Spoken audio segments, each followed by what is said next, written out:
ॐ सोमनाथाय नमः। ॐ मल्लिकार्जुनाय नमः। ॐ महाकालेश्वराय नमः। ॐ ओंकारेश्वराय नमः। ॐ वैद्यनाथाय नमः।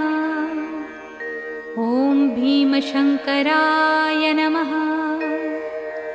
ॐ रामेश्वराय नमः।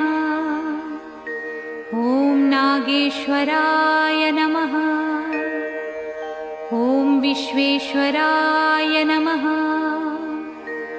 ॐ त्र्यंबकेश्वराय नमः। ॐ केदारेश्वराय नमः।